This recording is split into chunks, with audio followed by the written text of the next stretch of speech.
Excellency, dear Dr. Figel, dear Reverend Lötsch, dear students, dear guests of the Andras University, I would like to welcome you all at the German-speaking Andras University in Budapest. I would also like to welcome our guests in front of the screens in Hungary, Germany, or wherever you are watching our event from. Before I go into detail about the topic of the evening, I would like to introduce to you as a rector of our university, the Andras University, which is probably less known to you, dear Dr. Figel, and to our guests from abroad. The Andras University, or AUB as we call it, was founded in 2001 and is the only fully German-speaking university outside of the German-speaking world. The AUB is a European university in Hungary, funded by the Federal Republic of Germany, the Republic of Austria, Hungary, the Free State of Bavaria, and the State of Baden-Württemberg, and supported by the autonomous region of Trentino-South Tyrol. We are celebrating our 20th anniversary today. Around 250 students and about 60 teaching staff from over 20 nations are currently studying, teaching, and researching at the AUB. The focus of the AUB is on Europe and especially on Central and Eastern Europe and the Danube region. The university has set itself the goal of training and promoting Europe experts as well as interdisciplinarity in teaching and research. AUB, with its students and lecturers from many different European countries, feels particularly committed to the European integration, which, of course, also is reflected in our degree programs and curricula. We have repeatedly had one or two students from Slovakia, but we would like to have more, lots more. But now to the topic of the evening and a series of events. In recent years, the importance of religion in the study and conduct of international affairs has once again come to the forefront of university research and teaching. The importance of religion had previously been long neglected in almost all academic disciplines beyond theology. In recent years, it has become more than clear, and not only because of the rise of political Islam, that the study of religion as a factor in international relations is of importance that should not be underestimated. For this reason, I very much welcome the initiative of my colleague, Dr. Heinrich Kraft, in conceiving this series of events on religion and diplomacy, which we would like to continue today with you, Dr. Figel. The first event was held at the beginning of September by His Eminence Cardinal Jean-Claude Hollerich in his function as president of COMECE. He spoke on the topic, the churches and European integration. Your topic, Dr. Figel, is the importance of the human rights of freedom of religion or belief. Freedom of religion or belief is a good indicator of general human rights situation in a country. If the freedom of religion or belief is not guaranteed, the other human rights are also in bad shape. It is therefore important for Europe to stand up for this human right. With the creation of your office by the Juncker Commission, the EU has set an example. Therefore, the title of your speech, Europe must stand up to the freedom of religion or belief, is well chosen. Welcome to our university.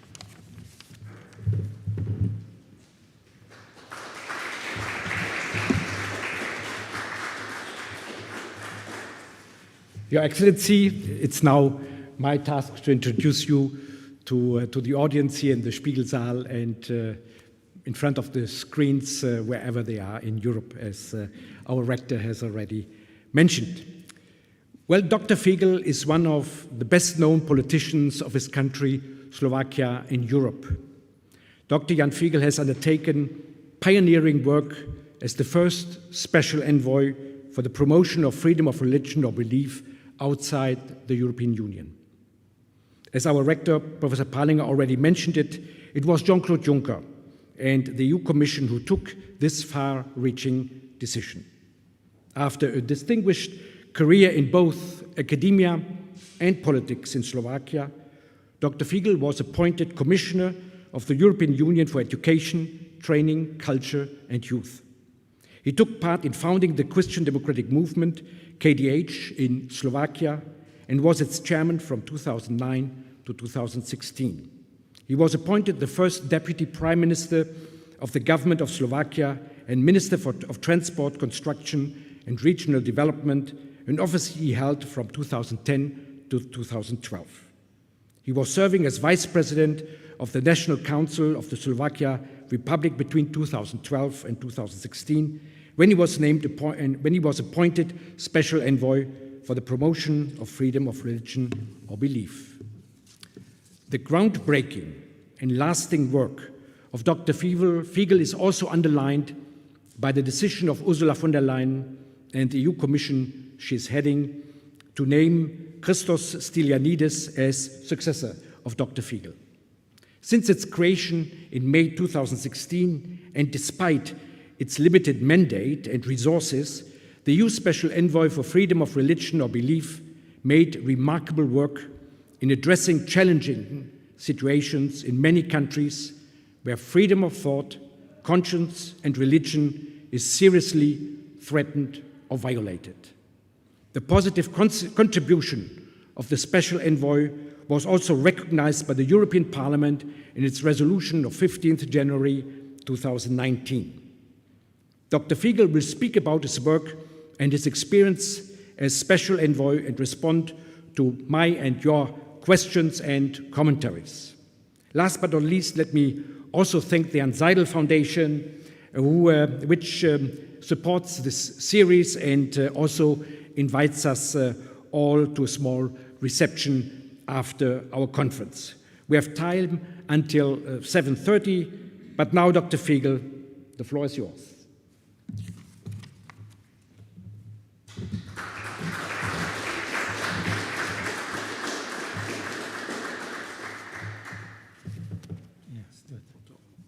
Still is okay.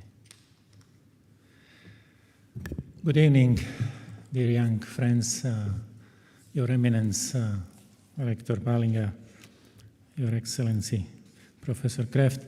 Thank you very much for your invitation, for your time and willingness to spend together this evening in reflection why and what to do in your program or in the topics religion and diplomacy, why freedom of religion or belief matters in 21st century.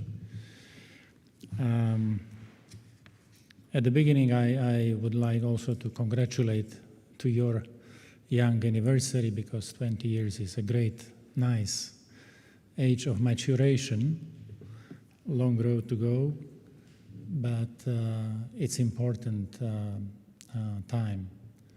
I had opportunity as commissioner, mentioned by your rector, to speak at the oldest universities or to open academic years in Bologna or in Harvard or the oldest university of Australia in Sydney.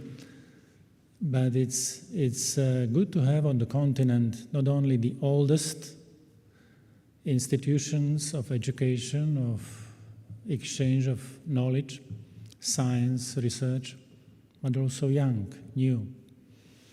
And I am, since this is extra, not on religion, but since May this year, I'm back with my child, European Institute for Innovations and Technology, which is also located as center here in Budapest, EIT, which is not MIT, but sounds similarly. And it was established in 2008 under my responsibility as commissioner with José Manuel Barroso in order to promote innovations through close collaboration of research centers, universities, academia, and businesses, entrepreneurs. And it works. After 12 years, one can see the child growing, moving, and bringing some results and more will follow. But to my role to speak today about my experience as first ever EU Special Envoy on FORB, as we used to say this abbreviation, there are many in Europe. This one speaks about freedom of religion or belief. Why to speak at this University of National Excellence on such old topic as religion is? That's because it matters. We are not in post-religious times, although there are many labels used or misused.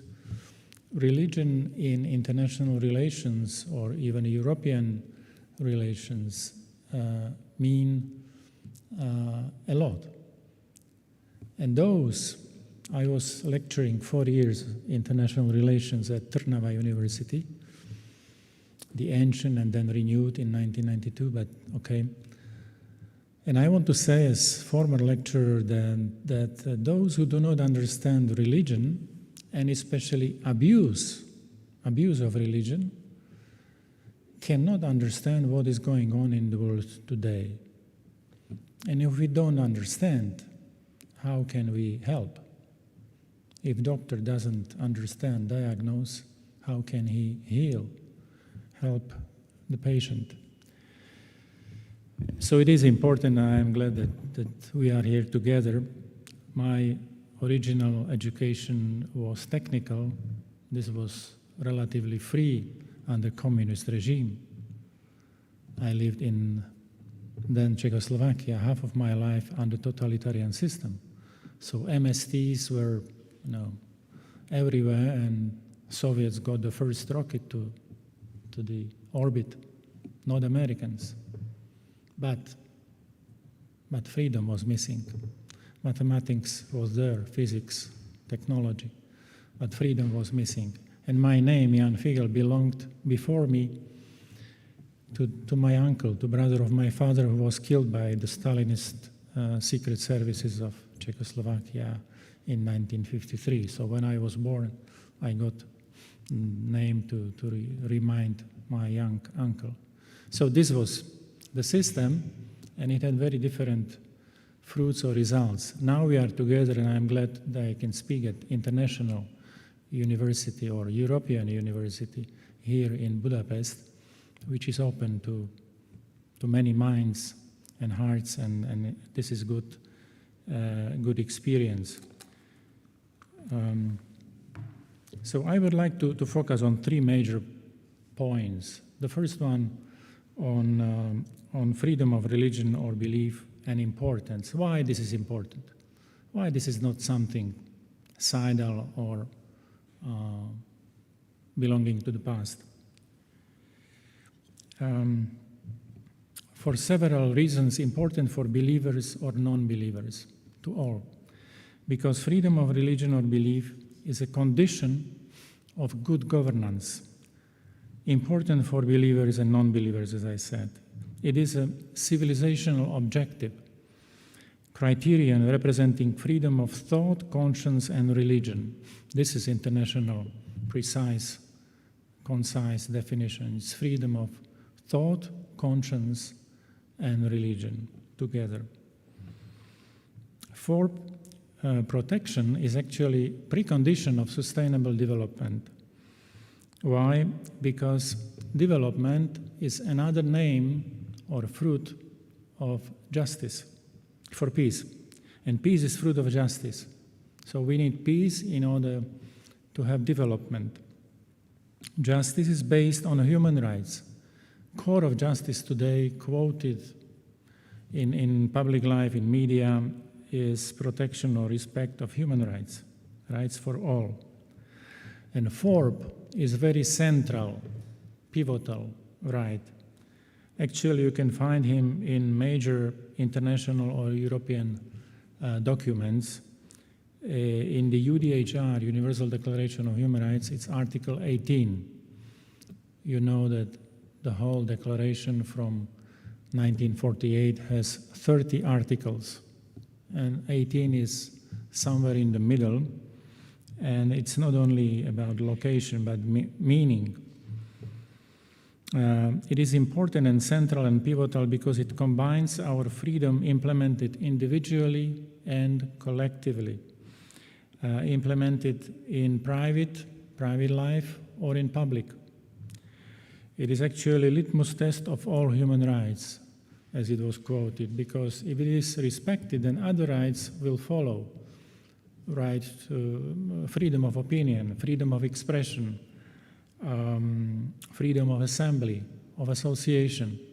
If this deepest human freedom is respected, then we have a chance for others to be respected as well. If this is not, then we see oppressive totalitarian regimes or situations.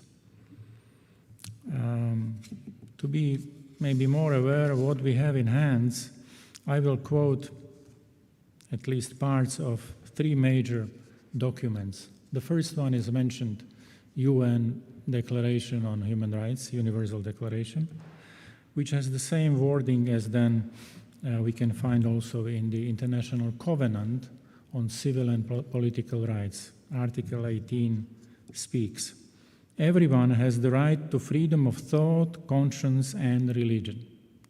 This right includes freedom to change his religion or belief, and freedom, either alone or in community with others, and in public or private, to manifest his religion or belief in teaching, practice, worship, and observance." This is, let's say, the oldest.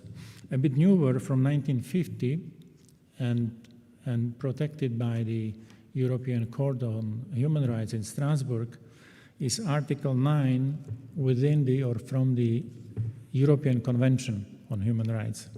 It's convention binding all states of Europe, the whole Europe, I mean continent, within the Council of Europe.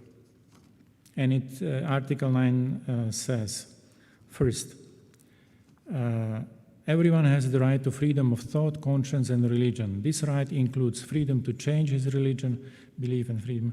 So it's very similar. But there is also second in this European document. Freedom to manifest one's religion or beliefs shall be subject only such limitations as are prescribed by law and are necessary in a democratic society in the interest of public safety, for the protection of public order, health, or morals, or for the protection of the rights and freedoms of others.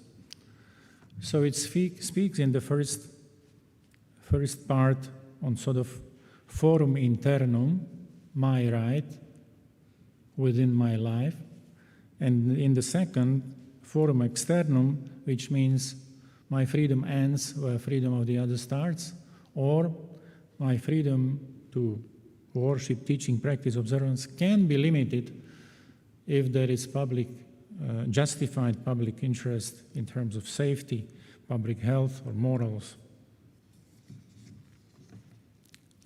And then the newest from 2000 is EU Charter on Fundamental Rights, which is valid within the European Union. And in Article 10, it speaks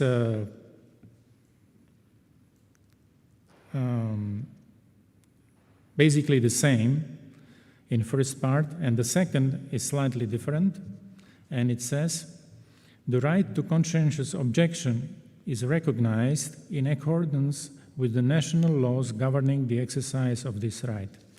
So I wanted to mention it because conscientious objection is also part of the system and instrument which is recognized by European Union in order to protect freedom of conscience, my conscience, your conscience. So it's very sensitive and recognized instrument according to the national laws. And FORB, as I like to say in short, freedom of religion or belief, represents actually very important notion or concept of human rights because it's about human dignity. Human dignity is foundational principle of human rights. Because I have dignity, I have my rights, but also my duties. As father, as husband, as citizen, I have duties as well. If there is nobody to care about duties or take duties, then we cannot enjoy rights. And that's a frequent problem of our times, that we express, we wish, we desire rights or more rights, but not many people speak about duties. And each system, each sustainable process needs a balance. And here I speak about balance between duties and rights, freedoms and responsibilities. And this is dignity, dignity of man, dignity of human person. Dignity expresses my uniqueness, my originality. Nobody is like me. If this is not fulfilled, revealed, nobody can make it.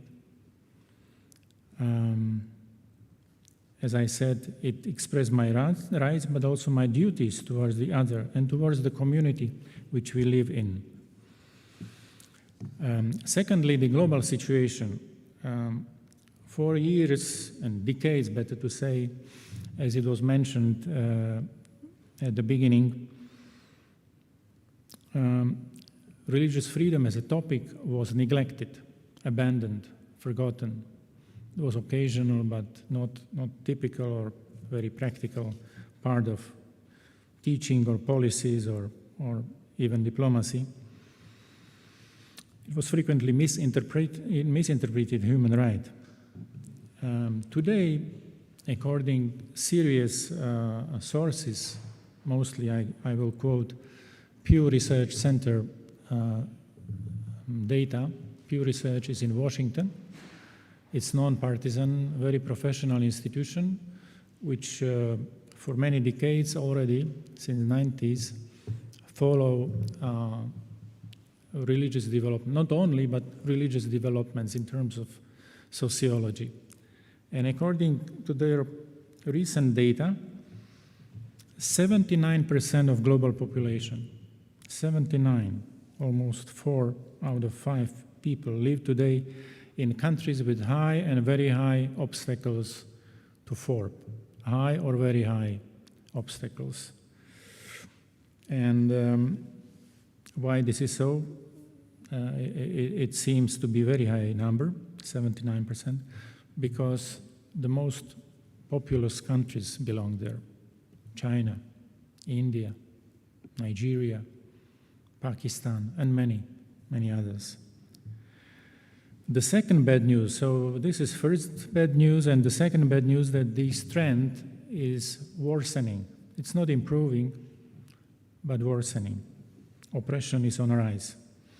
And drivers of persecution are totalitarian, autocratic regimes, proponents of religious nationalism, violent extremism, terrorists, non-state actors. You can name them. We can speak about 4 levels of the problem. The first, or the lowest, is intolerance, which is mostly social phenomenon. The second one is discrimination. The third one is persecution. And the top, which is not theory, but regrettably it's practice, is genocide. The term which was invented by Professor Lemkin and others after Second World War. Killing of people, genocide, fratricide, ludobójstwo po polski, killing of people because they are different. And there are labels or signs of difference, and this is genocide.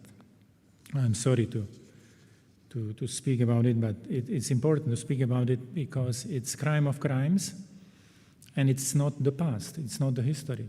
I was nominated into my position because of genocide in Syria and in Iraq recently.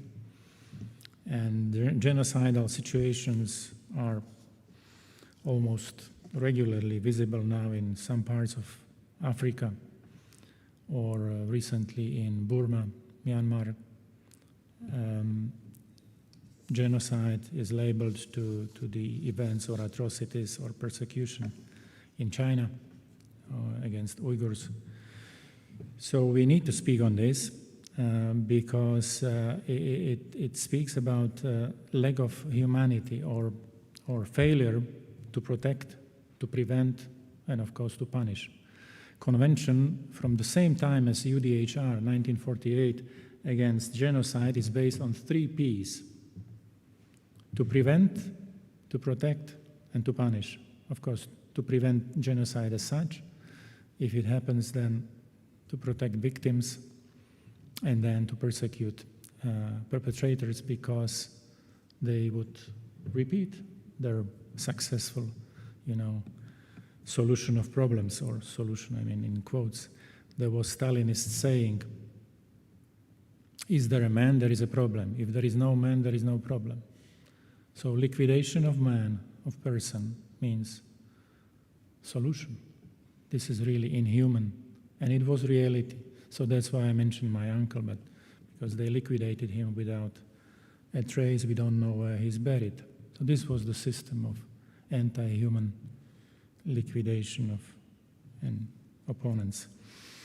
So to continue with Pew Research Center, there are 2 negative news, and then there are segments of this news, for example, on these restrictions. They compared decade from 2007 to 17, and recently they made it available as a complex data. And this decade shows that government restrictions on religions, which means laws, politics, actions by state officials, increased markedly around the world. Indeed, 52 governments imposed their high or very high levels of restrictions on religion instead of 40 before. So 52 and 40 in the previous decade. Social hostilities involving religion. This is the second line, including violence and harassment by individuals, organizations, and groups, risen from 39 to 56 in 2 decades in comparison. Then there are other parts of study also quite interesting. In 2019, United Kingdom FCO, this is Foreign Ministry, called Foreign and Commonwealth Office in London, commissioned a special report. I have it in bag. I have several reports to show if anybody would be interested to know more in detail. There are reports from Aid to Church in Need or Open Doors or United Kingdom Foreign and Commonwealth Office. It is a report from Jeremy Hunt period as a minister or secretary, and it says that up to 250 million Christians are persecuted today. And it quotes that this is the most shocking abuse of human rights today. I can add that Muslim Rohingyas in Myanmar suffer systematic persecution, like already mentioned millions of Uyghurs in China.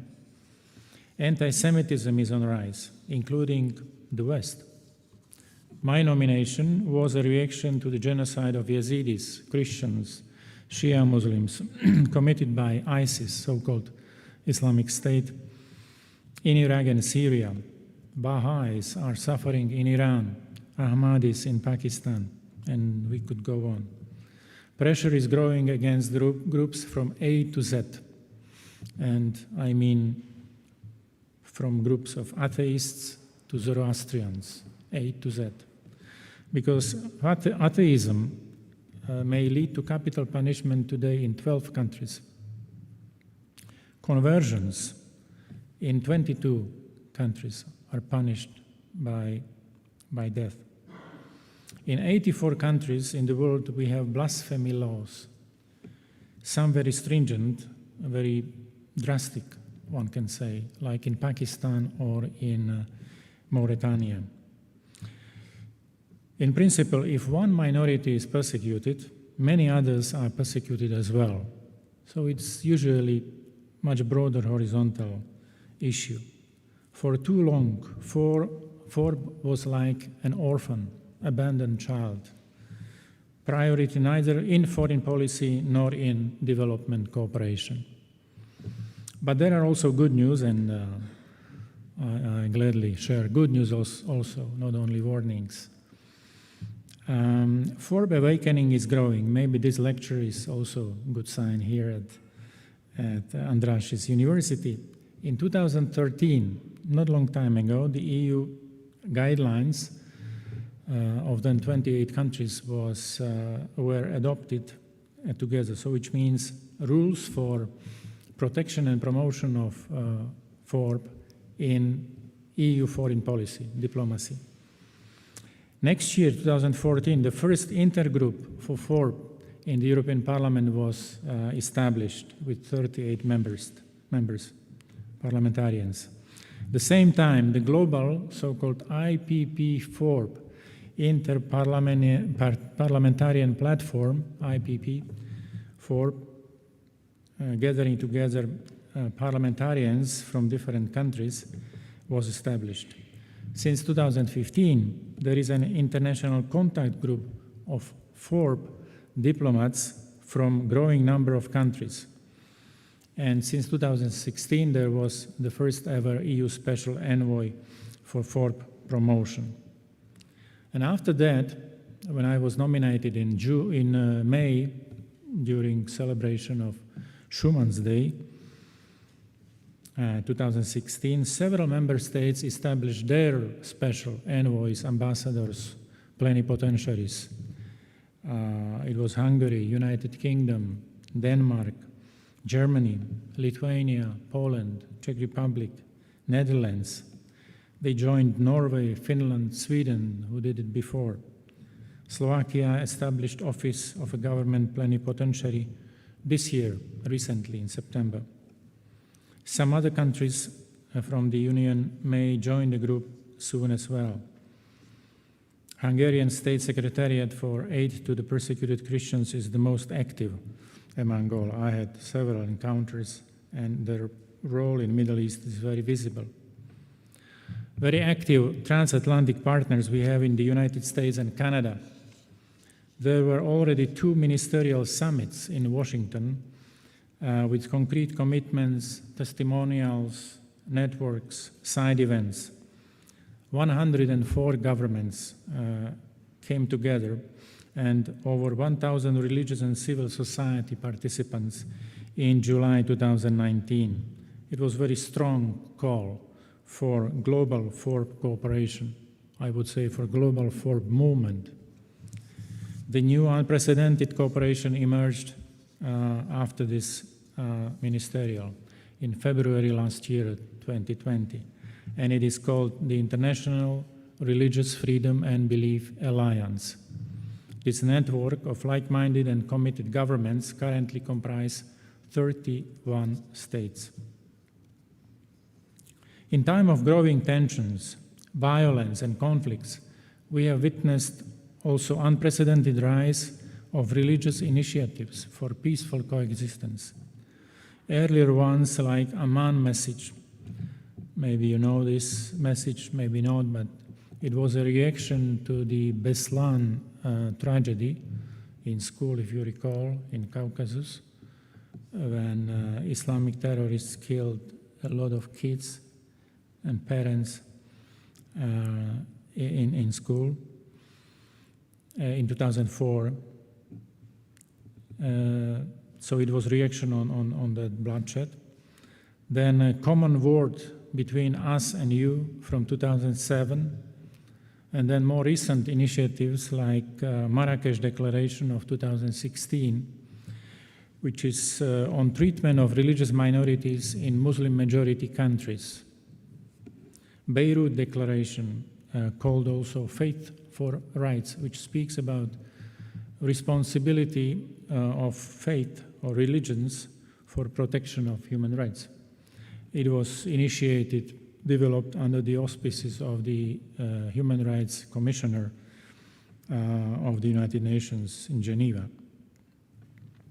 Even more recent, maybe more known for you, is Abu Dhabi Declaration, which was signed by Pope Francis and Grand Imam of Al-Aqsa Al Taib in February 2019 in Abu Dhabi. And it's very strong commitment between two major religion communities on human brotherhood and peace. I am glad to support Growing Part initiative, which came from Germany, and its international partnership on religion and development, which brings together more than 80 members and partner organizations. In addition, and I conclude here, the OSCE, Organization on Security and Cooperation in Europe, is more active in FORP area. And under Poland-led proposal, the United Nations General Assembly in 2019 agreed to devote the first ever International Day of commemorating victims of acts of religious violence. It's annually now commemorated, celebrated, remembered August 22nd. It was connected with the 5th anniversary of killing in Sinjar, or the beginning of genocide in Nineveh Plains in Iraq in 2014. So my major message, or why I am glad to be here, is rather to say what to do, or to invite those who are willing or like-minded to move, to do something for better century, for century of hope, I would like to say, or more humanity, more humane times. When I was nominated 2016, I remember a visit to German Bundestag at the end of our program there with Konrad Adenauer Stiftung, and in the parliament, in Bundestag, there was also a speech of Angela Merkel, which ended her mandate now. And that was the year when German Bundestag voted formally, officially, recognition of genocide in Armenia during the First World War. A bit later, I think 2 years later, US Congress did the same. So why I mention it, it was a very strong moment, and of course, problematic in international relations. Reactions from Turkey were very, strong. But I think it is important, even after 100 years, to recognize crime and to do something for future, because the past is history. So it precisely marked a century of genocides, because it was not only Armenian, there were many others, including Holocaust, including Srebrenica, and Rwanda, and Cambodia, etc. You can make a list. So why I say it is important that we start different century, not business as usual. And this is litmus test. I visited 17 countries on working missions, spoke to many leaders, communities, organizations, academia, and the role of Special Envoy gave me closer access to human suffering. I am convinced that we need FORP climate change, because if something is the most shocking abuse of human rights, and it speaks, and it is about millions of people, if we speak about genocides as a part of the problem, and repetitive genocides, if numbers say that it's worsening, so we need a change. We understand the term climate change because we know that we cannot go as it was. Business as usual is not acceptable anymore. And I think the same mental and political shift is needed in this area. FORP climate change. Stop and reverse. Situation is already alarming, trends are worrying, and it concerns millions of people in many regions of the world. So therefore, international community must, first, recognize the importance of FORP. Second, European Union and member states must make FORP permanent, an important condition of external relations.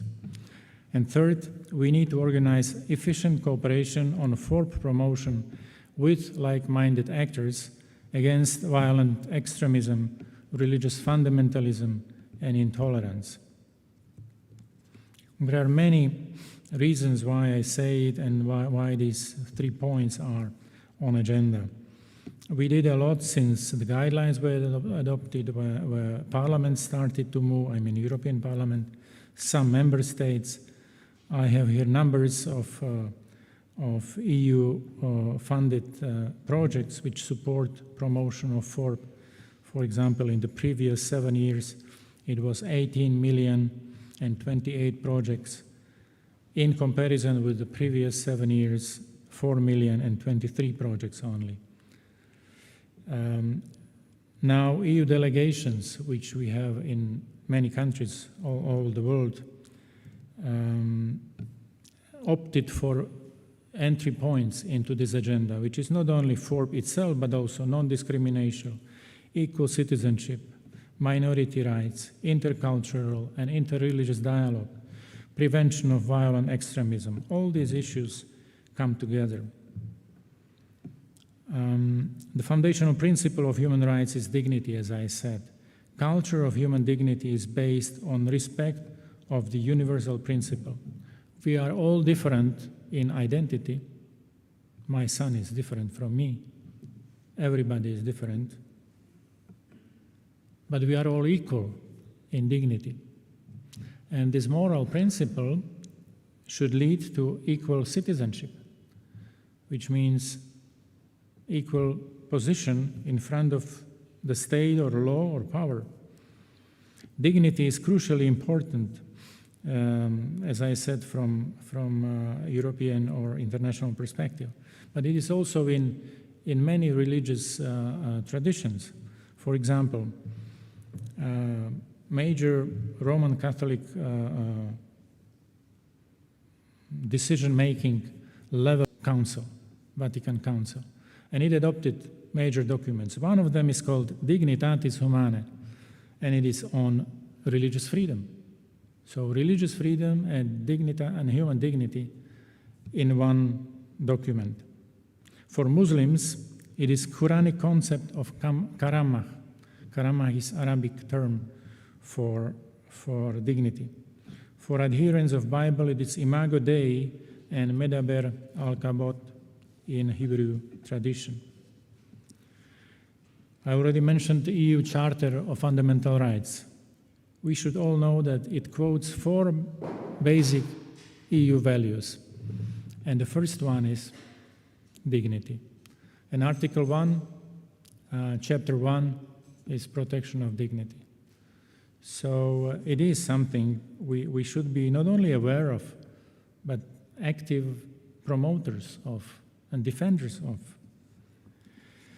If you open secular constitution of the most populous country in the world, which is India, a democratic country, it speaks about dignity, preamble of that constitution.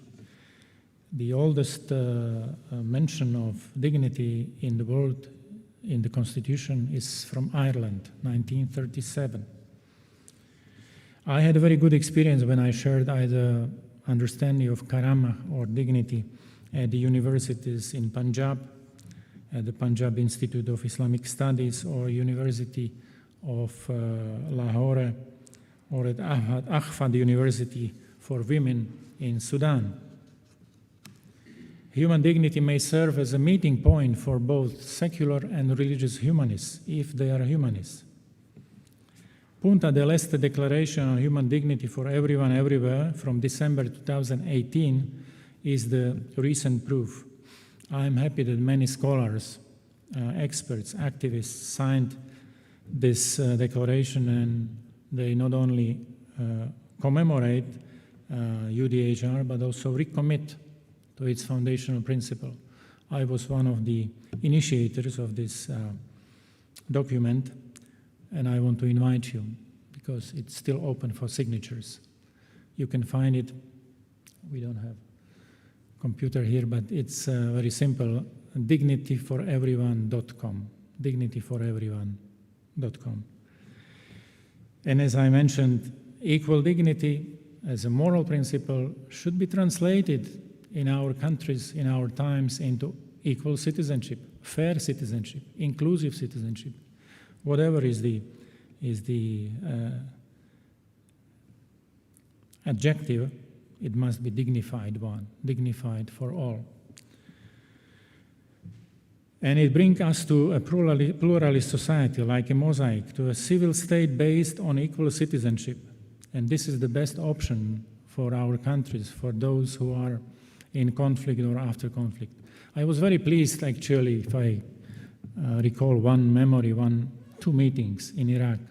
One was with Patriarch Louis Raphael Sacco, Patriarch of Chaldean Church in Erbil. And then the other one was in Najaf with one of the Grand Ayatollahs. Shia Muslims in Iraq have 5 Grand Ayatollahs as top collective leadership. One of them was, we had a meeting, Bashir al-Najafi, and they used, both Christian and Muslim leaders used the same language about future of Iraq as a civil state with citizenship for all, equal citizenship, not as an Islamic republic as it is, but as a civil state. And when religious leaders want to have such civil state, fair towards all, this is a great message. Further on, interreligious and intercultural dialogue must become a norm, not an exception, not a ceremony, occasional issue. And dialogue not just for a dialogue to show up, but for coexistence and for truth. Because in truth, we are more free. Truth liberates everybody. And this quest for truth means quest for justice, quest for common good. And this was also spirit of Article 17, which is article of Treaty on Functioning of the European Union, where I was regularly invited by First Vice President Timmermans.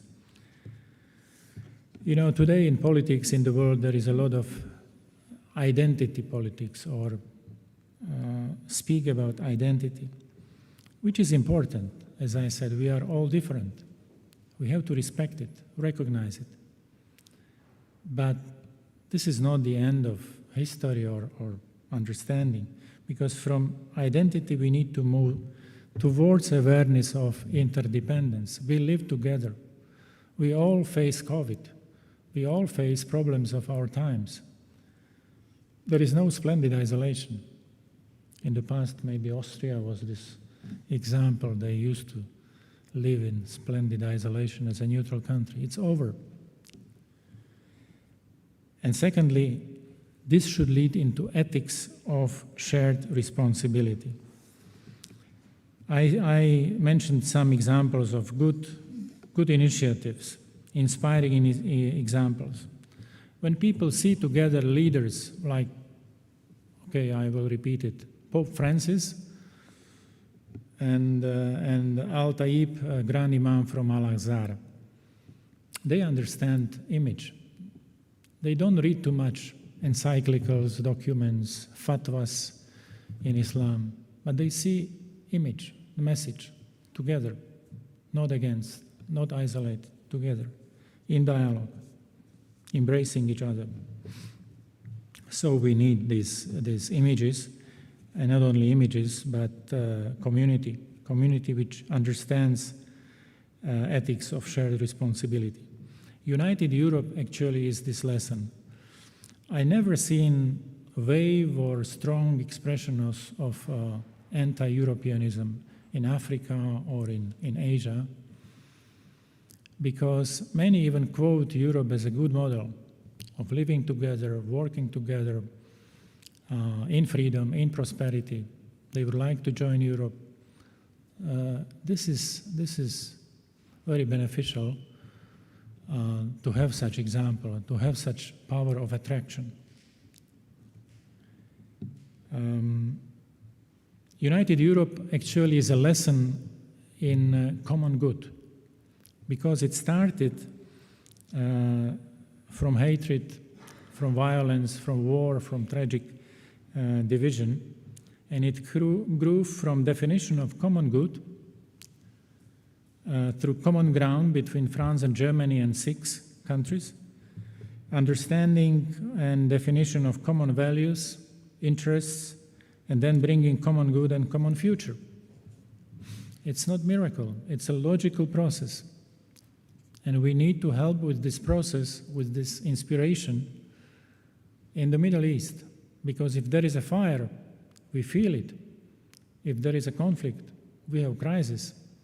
If we don't care, they pay price, but we also. We have to care.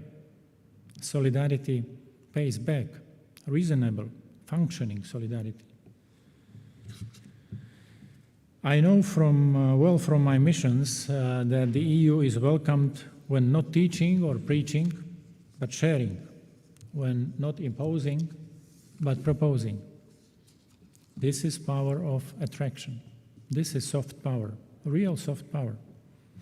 I helped some people to get out of prison because you have power not to dictate, but to invite, to persuade, to share. It was very visible or concrete in Pakistan and in Sudan. And before it helped, I was active in Cuba and Iran.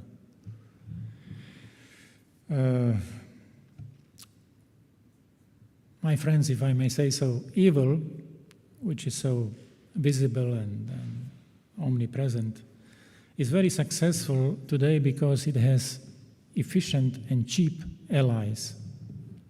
And they are very widely spread and influential.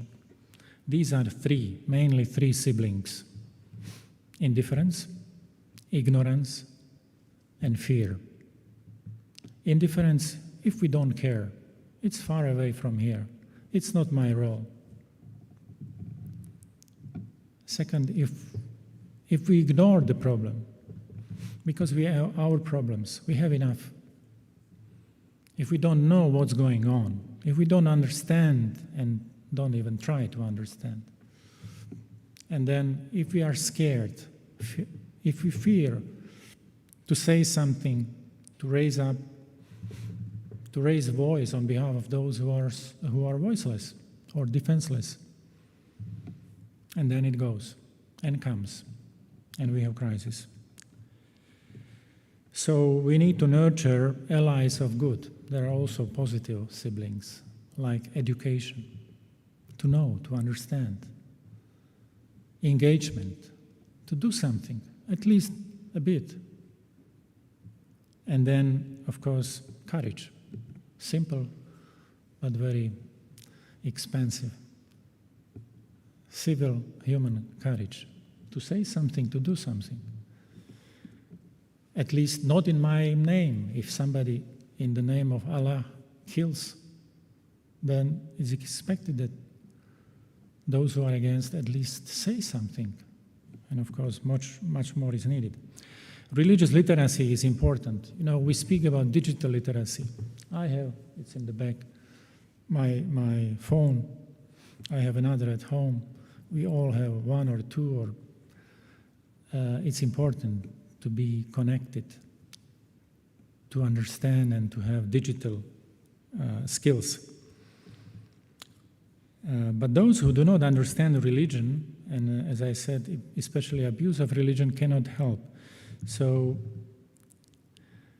smartphone is important, but more important are smart people with smartphones, because then can make a difference. Smart people with smartphones, okay, who are working together online, immediately, globally, locally.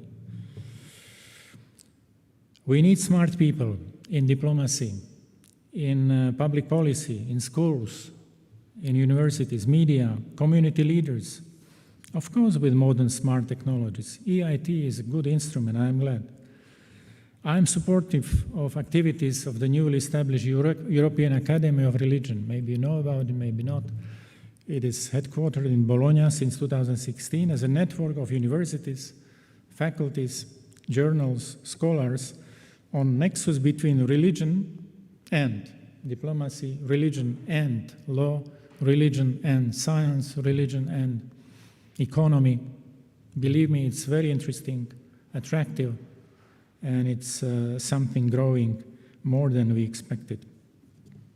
I was happy to get FORB visible at the European Development Days, and especially when Lorenzo Natali Media Prize had a special edition on FORB Prize.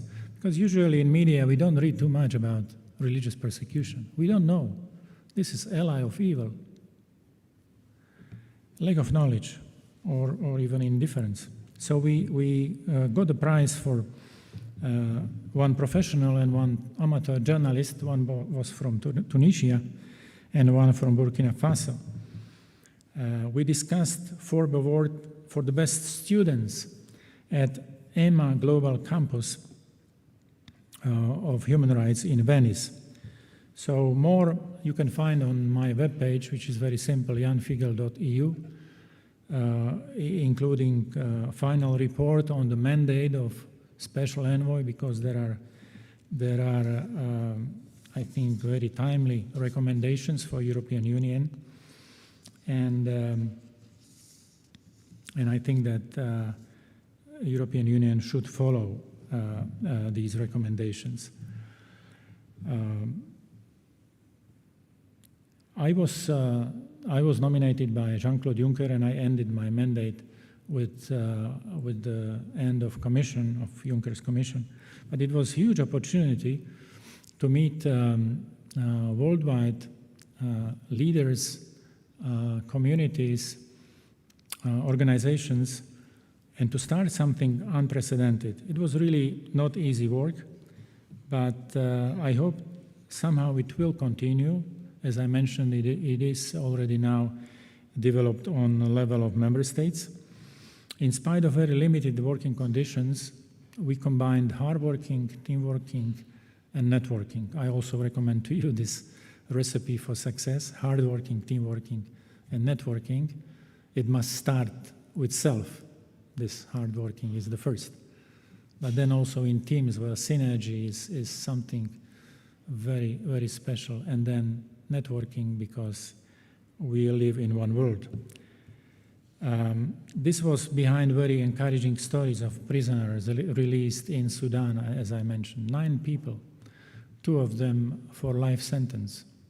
One was Czech national and one was Sudanese Muslim Professor Ibrahim Mudawi. Then Asia Bibi, sentenced to death in Pakistan. She's in freedom in Canada with her family. It was a very important experience that even with papers in hands or computer, you can make a difference if you act, if you communicate, if you use European programs, projects, relations for the impact, for concrete person, not for, quoting UDHR and just theory, but for a concrete person in the concrete conditions. And this is European mission. Europe is seen as protagonist of human rights only when it really helps. The story in Sudan was unbelievable, because I even got ill later, but everything has changed. People went out, 9 people from prison. I was first who was allowed to visit Professor Mudawi beside family and his lawyer, and it helped. It made impact on decisions of the regime later. And after 1 year, the regime collapsed. Umar Bashir is not president of the country anymore. And I don't say that everything is so simple, but we have to do what we can, and the rest is not our responsibility. If we did what we could. I want to thank all partners, member states, members of Parliament, European diplomacy, Commission services, civil society organizations, faith-based organizations, academia, for very good cooperation on the common cause of FORB protection. We are not perfect, but we tried to be reliable and constructive partners. And these 5 recommendations after my mandate are: first, work on a FORB within the human rights framework and through the SDGs, which is Sustainable Development Goals agenda, including education, equality, peace. Second, boost FORB literacy, knowledge, understanding. We cannot live like in the jungle of international relations. We have to understand. Third, support engagement with religious actors and inter-religious dialogue. I'm sure you know the notion of corporate social responsibility, which means responsibility of companies not only for their profits, but also for the social conditions they are living or making business in. Something similar I try to promote, and I do, in relation to religious communities. Not only religious freedom is important, but also religious responsibility, because freedom without responsibility will cease to exist. It cannot. It's a one-sided coin. So religious social responsibility is responsibility of those organized communities for relations, for conditions they are living in. Fourth, implement a more strategic and contextualized approach at country level. So FORB within the context and more strategic approach. And fifth, for example, in Pakistan, it's not only about individuals who are in the death row, because there are many. Now, I think up to 50. Death row. Because for blasphemy in Pakistan, which is blasphemy against either Quran or Prophet or Allah or mosque, punishment is mandatory. It's either lifelong imprisonment or capital punishment. It's not 5-10 years. It's full, absolute. So that's why I say very stringent. So if there is a strategy, it should be a really focus not only on some individuals, but on the system which is inhumane in Pakistan. And if we have a trade agreement, which is very beneficial in billions of euros annually for Pakistanis, for their companies, for the state, for budget, they should follow also rules, not only money or business. And this is the way how Europe can make a difference for people in Pakistan. Although it's, nuclear power, over 200 million population, etc., we have influence. Fifth, step up coordination among member states and European Union on FORB. So I started with bad news and then some hopes, and this is really about change of century. Century is not about mathematics. It's about the trends, tendencies. And the century of wolves, according Mandelstam, started in 1914, when suddenly the First World War started. The Second World War was a kind of revenge after the First. And the Third World War was a Cold War after the Second, or division from the Second. So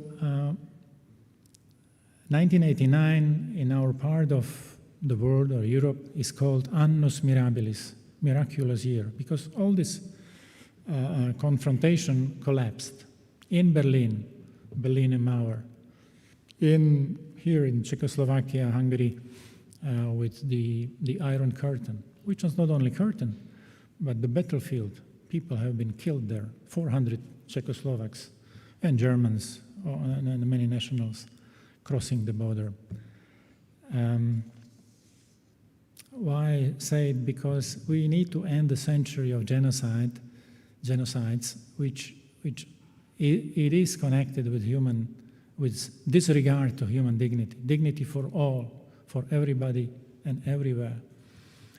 And I hope that effort of those who are committed, those who believe that we can make a difference, will bring good fruits.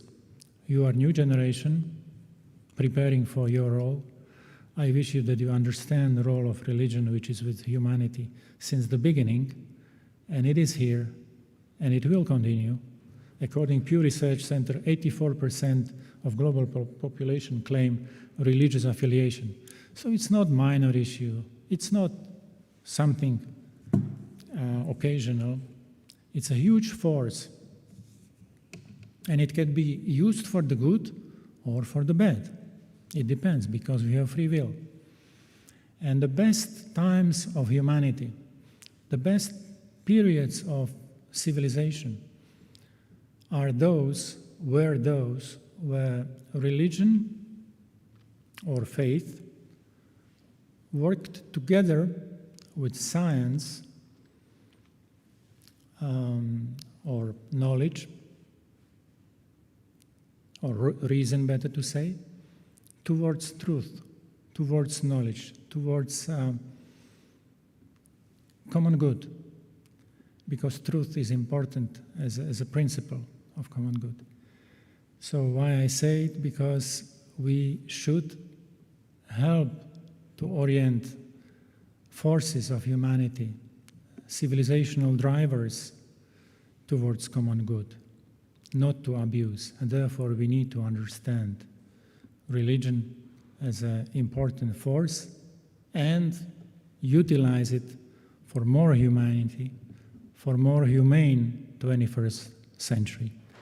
Thank you. Thank you very much.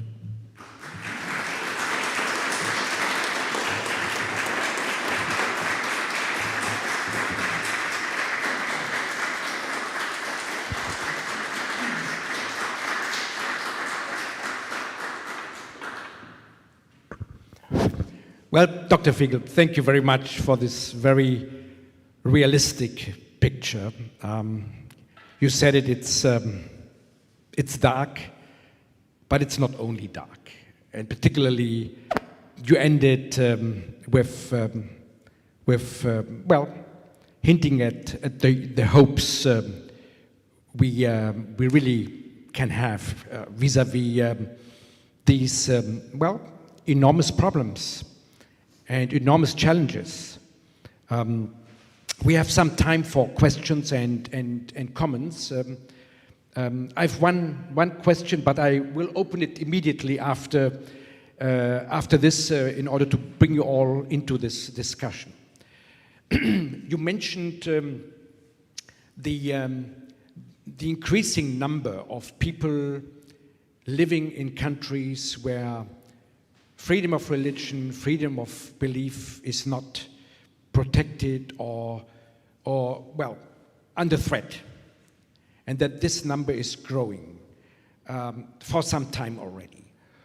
What started this trend? What is it the Arab awakening? Well, this is now a little bit.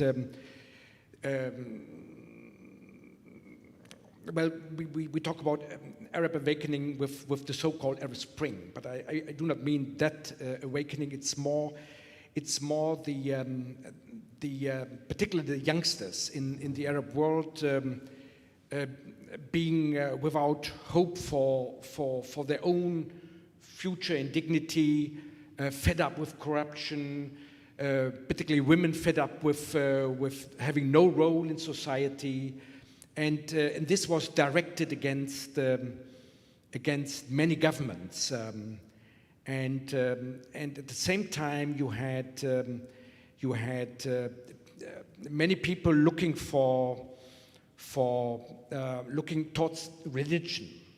So you had those who were looking towards the West, for more liberty, for freedom, for democracy, human rights.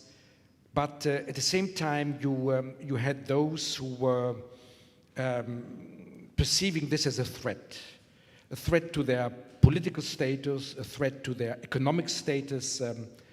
Would you share this, that this is at least a principal factor which led to the reversal of the trend? I remember when, well, we all know Fukuyama and the end of history and all those studies that democracy would at the end prevail and that autocratic socialists and other authoritarian regimes would be definitely on the defensive. This was true for a while, but then it turned around, and apparently religion, and particularly fundamentalist religion, went hand in hand with this. How would you evaluate this? Is this a factor? Was this something which added to this? Well, at least it looks like a change of the trend away from democracy, away from more freedom, towards for more backward-looking.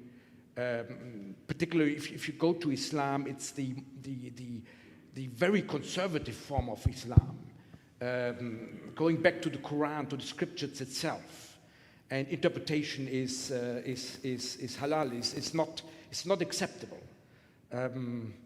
Well, sorry, I didn't want to be too long. No, it is something what deserves maybe several lessons or debates, and at least I'm glad that we started, or that such a program here, Religion and Diplomacy, is on agenda at this Andras University. I have few slides which I would probably send to you, Professor, and then those who are either interested or I don't know how you are organized, you can share them. This one is from ACN regular biannual report, where you see a lot of red color. Actually, the title is Countries with Significant Violations of Religious Freedom. And that's what I said before, that so many people, because the major countries are there: China, India, Russia. In Russia, Jehovah's Witnesses are persecuted, really. It's compared, those who persecuted Jehovah's were Hitler, Stalin, Castro, Fidel Castro, and now Putin. Unbelievable. But I don't want to go into details. Simply, major countries are part of this statistics, and therefore we have to discuss it and somehow deal with that.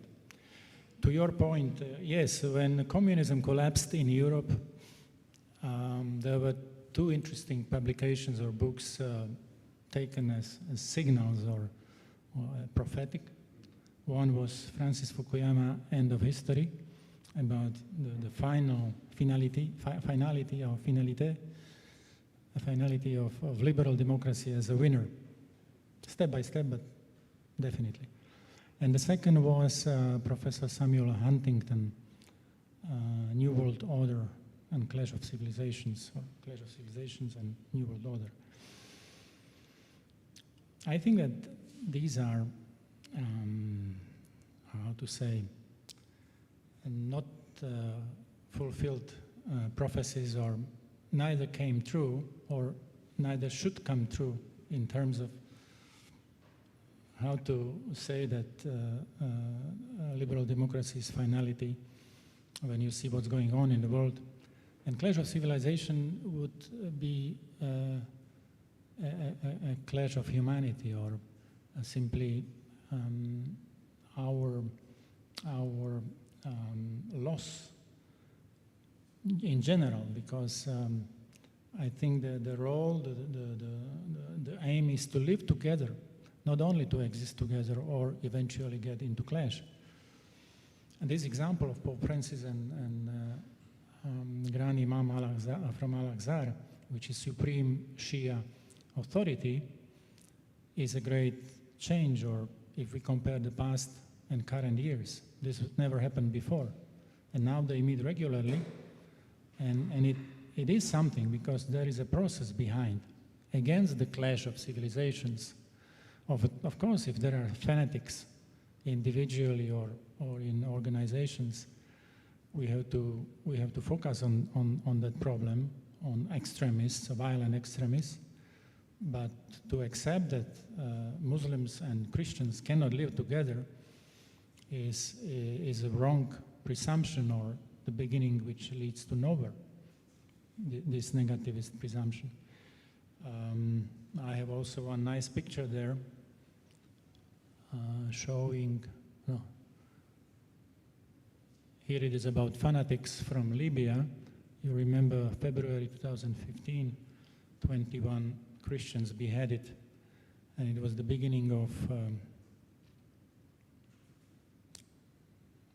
second wave of genocide. Sorry, this is, you will see, I will send it to you. It's a picture of three men who have different clothing, one Jewish, one Muslim, and one is Christian. But the face is the same. So it's a picture of Abrahamic brothers or siblings, three siblings. This shouldn't be a dream. This should be a real human invitation to recognize diversity, to understand each other, but to share also responsibility in terms of better world. Because if we lose this responsibility, then consequences will be very, very bloody, very tragic. So I wouldn't agree with the authors about the necessity of the clash or the simple future with victory of freedom. But to your question still, after collapse of communism, the confrontation ceased, or at least the confrontation between East and West before, for decades and decades, 40 years, before was the war, and was so overwhelming that anything else was tertiary, not only secondary. And when this confrontation stopped, when Bush and Gorbachev made real friends, then we could see and look deeper. And then OSCE started to exist, and there was the third basket called human rights, Charter 77 in then Czechoslovakia, which was a fruit of this process of reconciliation and cooperation and security for all and indivisible security. And then we could speak about rights, religious rights, human rights. The first major demonstration which led towards Velvet Revolution in Czechoslovakia was a very humble a prayer protest in Bratislava, 1988. It's called Bratislava Great Friday, when 10,000 people prayed and publicly declared or demanded religious and civil liberties. And it was brutally oppressed, like unbelievable force used against humble people with nothing, rosaries in hands. But it was seen that regime is full of scare, that it loses kind of orientation. And then in this process, everything started to collapse, and in 1.5 years, it really collapsed without violence. So why I mention it? Because we got to freedom through request and fight for religious and civil liberties. But again, freedom only is not enough, because freedom will collapse if responsibility is missing. And responsibility means maturity, respect of rights and duties. Therefore, we should speak about it much more than only about, freedom and collapse of communism, because now we see better. Americans in 1998 established or adopted a so-called Frank Wolf Act, Religious Freedom Act, in 1998. And it is act establishing the Independent Commission, which follows and reports on the situation in the world. And there is ambassador at large, a US State Department, resources, and for 20 years they do what is needed. And these 20 years show that there are so many problems and tendencies which are negative that we should be sort of embarrassed that we started to do something and fruits are missing. But it's temporary. If we go on, if we unite more, if Europe is bringing its share, what I try to speak about since 2016, I'm sure that this awareness and then maybe even climate change, that we stop something negative and revert it for better, may come.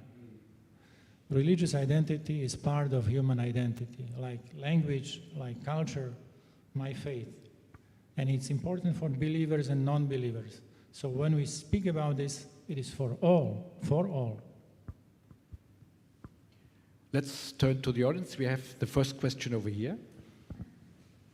Wait for the microphone, because otherwise those who follow us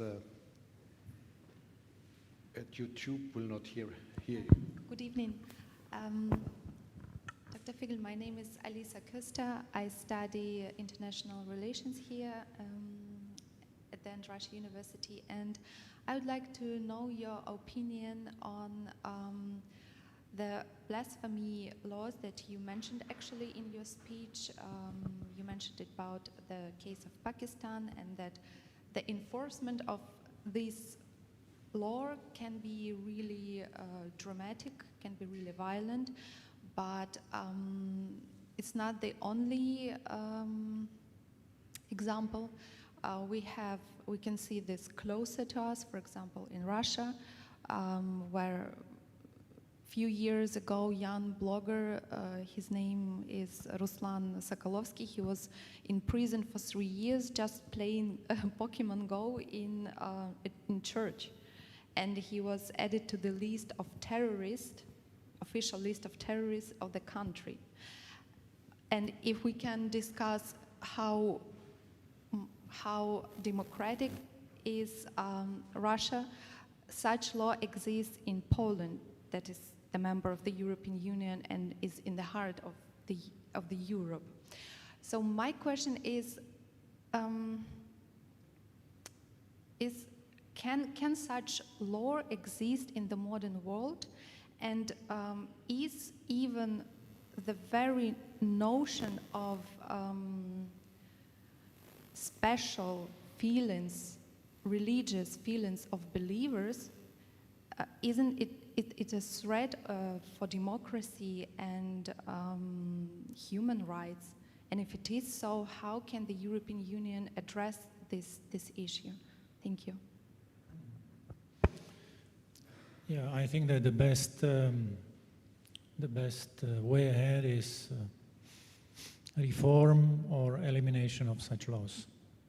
At least reform in terms of elimination of the most stringent rules, because the problem is that they are frequently abused, misused for kind of societal or personal revenge against somebody.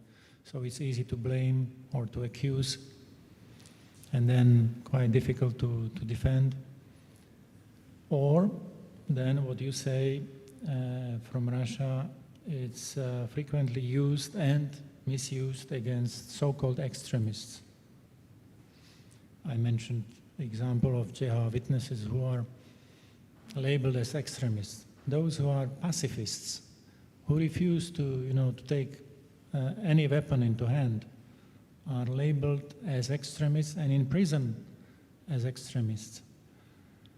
So our European Union advice is to get rid of such legislation because it doesn't serve to well-intended purpose and it's abused.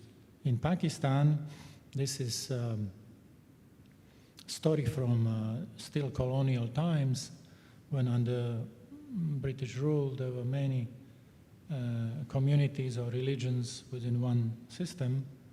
So in order to protect peace among, there were some principles adopted, but it was 19th century.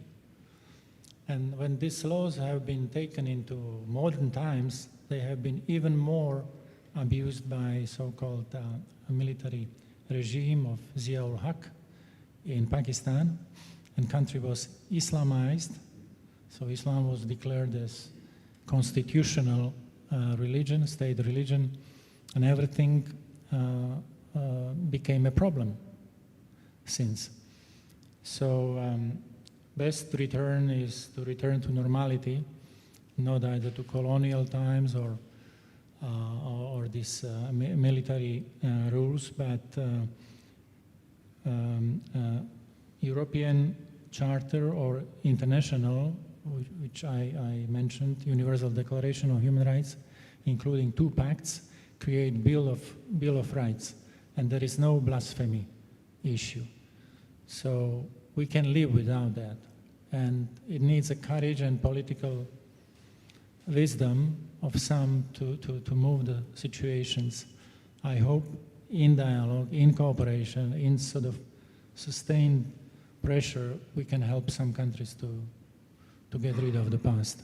Sudan is one example where there was a law on capital punishment of atheism or apostasy.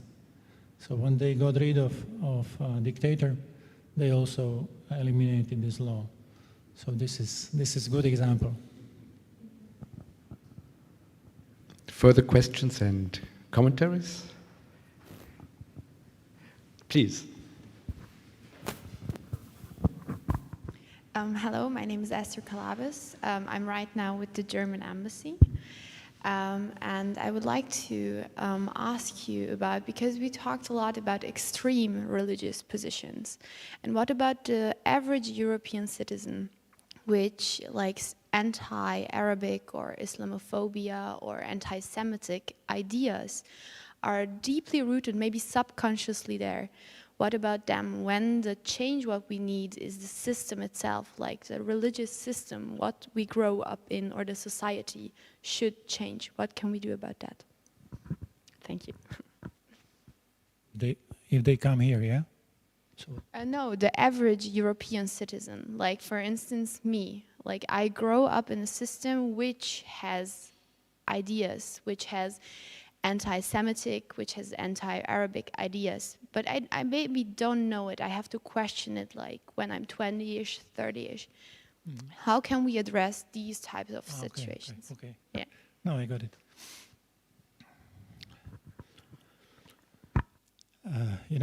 To exist together and to live together is a qualitative difference. So to live together means more, means a relationship, dialogue, shared space, shared communities. I think it's, first of all, issue of education, an example.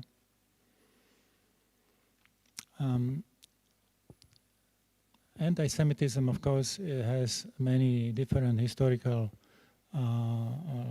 sets or examples, but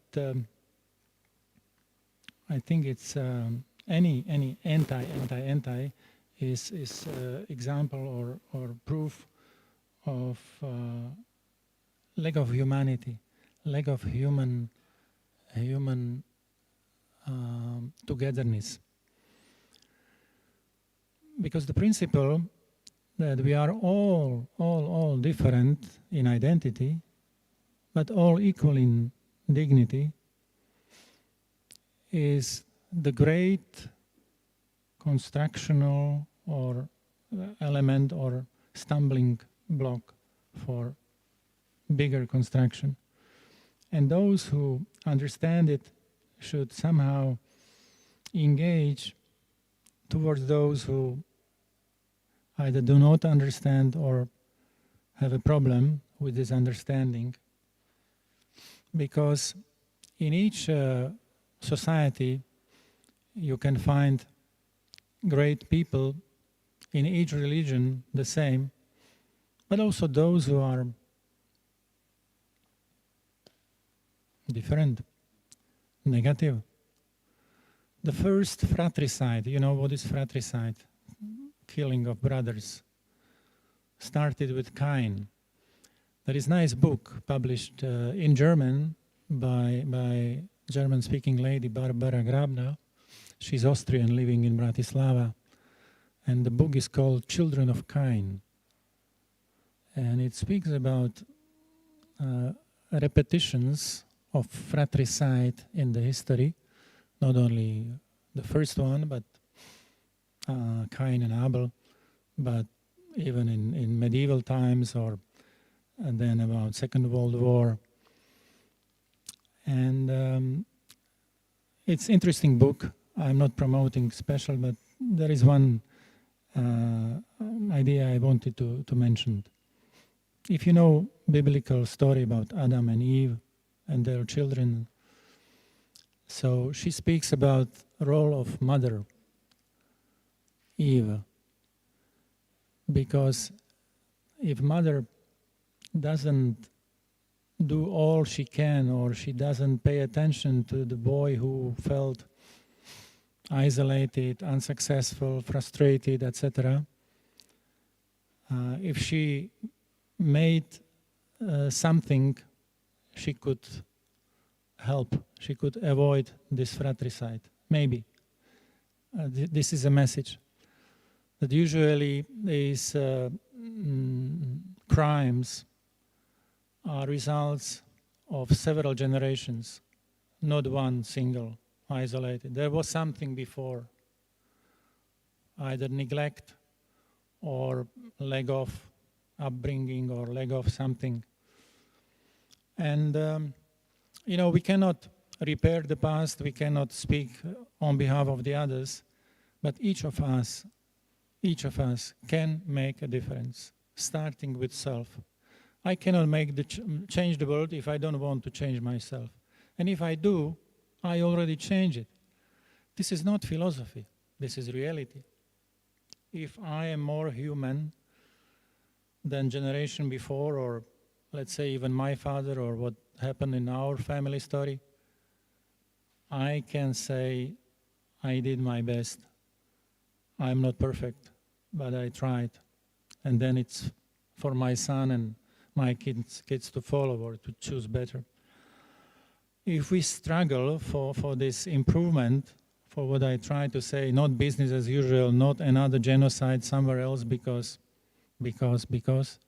but cooperation, communication, coordination of some actions, I think world can improve, or there can be more humanity or more brotherhood among people. These are not sweet words, but I try to imagine. I have four siblings. I am from 5. But there is something special between us as brothers and sisters, living in distant countries now. But if I translate this relationship, this unique experience into a broader family, we are all brothers and sisters. There are some, connections. We are sharing the same oxygen or climate change or problems. And this mentality needs to be nurtured in our policies, in our schools, in our families. Unfortunately, this time doesn't show too much of this sort or encouragement. There is rather, speculation and division or corruption. But don't give up. There was, and I finish here because this issue is quite broad. how to fight against some negative phenomena or negativists. I will say two good, or I would say great examples. One is from Jean Monnet, and one is from Viktor Frankl. When Jean Monnet, one of the founding fathers of Europe, was asked about the future, whether he is optimist towards future of Europe, you can imagine how difficult it was after war. He said, I am neither optimist nor pessimist, but I stay determined. So instead of feelings and laments and comments, determined. We go on, we do something. We do what we can, not more. And the second is even stronger in my perception, example from Viktor Frankl, because he survived Auschwitz, Holocaust. And we cannot imagine what it means to go through all this inhumanity and to remain human, positive, constructive as a person. And he said that principle of life requests that we may not win all the time, immer gewinnen, but we should never give up. So this is great, because winning is not always possible. This is only in case of perpetuum mobile. In sport, in politics, in economy, in life, you cannot win all the time. But we shouldn't give up anytime, never give up, even in Auschwitz.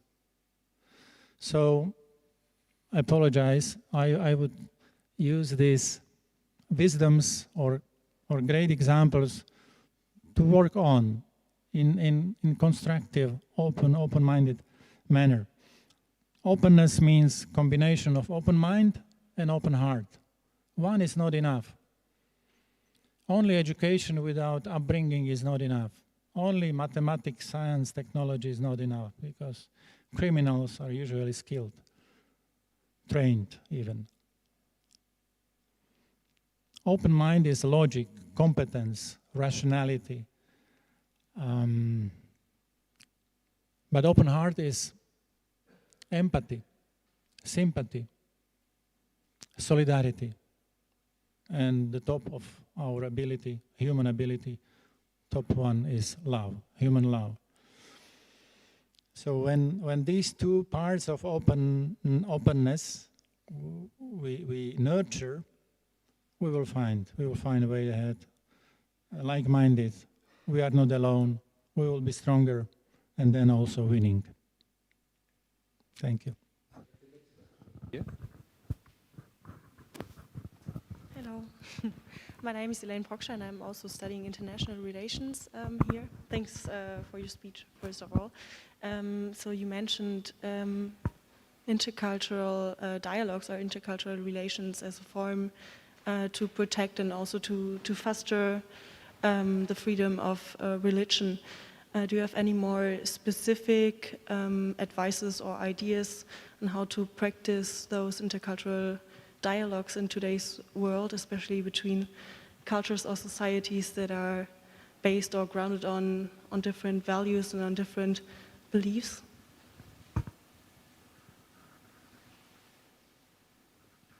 When I was commissioner, it was 2004, 2009, I was responsible for education, culture mainly, and also youth, sport, civil society. So I tried to promote, let's say, more visible and more efficient ways of promotion of these agendas. We had, for example, 2008 as European Year of Intercultural Dialogue. 2009 was European Year of Creativity and Innovation. These are human phenomena. Without dialogue, we are lost. Creativity makes a progress, innovation. So we need to nurture not only these notions or understanding of it, but practice. Because then somebody is a man of dialogue. We know what it means. Somebody loves monologues or selfish. Dialogue is ethics. Dialogue is more than mathematics, because in dialogue in mathematics 1 + 1 is 2, in dialogue 1 + 1 is more than 2. Because there is understanding as added value, synergy. So it's win-win. It's something where two sides are winning, even if they disagree, but they are richer in knowledge and understanding or exchange. I would advise to seek the ways and means how to promote culture of dialogue, that it becomes part of our relations, daily life, here at the university, outside in the city, in Europe, around Europe. I think it's still very weak, very occasional, and even in that case, it is not frequently focused on either problem solving or, as I said, common good. Maybe you can, because you are international, so for you the diversity is part of definition, could become a protagonist of a university dialogue forum on issues which are important in your time or in this city, in this country, on our continent. I launched in 2004 Erasmus Mundus, which is external part of Erasmus, the most popular European university program. And this is a good example of dialogue, more than dialogue. And maybe you could combine some instruments with the objective of dialogue, culture of dialogue. For example, if I may, and here I finish, I will send you the slides, my slides. Maybe you can use them, maybe not, but simply there is also an address at the end, not only of my webpage, which I offer for connection if needed, for continuity in dialogue, but also a webpage of this Punta del Este Declaration on human dignity for everyone, everywhere. You can read it, you can sign it, become a signatory to this international document. And it is about culture of human dignity for all. And if we believe that this is a principle, then it makes a huge difference in your international relations, in your practice in future, because it must be a difference. Dignity, sorry, maybe this is the last, dignity under normal understanding, because it's a foundational principle of human rights and human duties, must be a departure point of what I do, propose, promote, must be objective what I do, propose, promote, objective of policies, state budget, education, promotion of human dignity of all students, inhabitants, but also a criterion between A and B, criterion for each policy. I cannot act wrongly in order to achieve good. So dignity as a beginning, dignity as the objective, and dignity as a criterion. And this is culture of dignity. Last, not least really, but there is ancient, and this is also about anti-Semitism, anti-whatever, ancient principles of morality are two, and they are pretty enough for living together in peace. One is golden and one is silver. You know them? The silver one says, don't do the others what you don't want the others to do unto you. Very simple reciprocity. Behave. And the positive or the golden one is, do to others what you want others to do unto you. So one is rather protection and respect, and the other one is solidarity. Help the others if you want others to help you. It may come. And it makes a huge difference in the history of civilization when we follow what kind of principles have been in place. And I recommend to renew these principles because they are the base of human dignity for all. C'est tout. And maybe the last, it came to my mind on dialogue. French philosopher Paul Ricoeur said, "Le chemin le plus court de moi à moi, c'est l'autre." The shortest way to my inner self is the other. So I need somebody. Everybody needs somebody. I need somebody to know myself, to understand who I am, because isolated person doesn't make sense, doesn't know self, isolated. Nobody can be happy isolated, only in relation. So I am not speaking here soft or sweet words, but principles of human being, principles of creativity in diversity. Thank you. Thank you very much.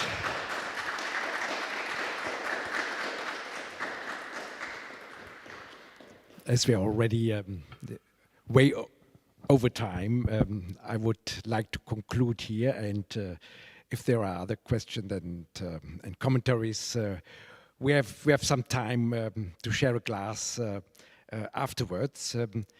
I would like to pick up two things you mentioned in your speech.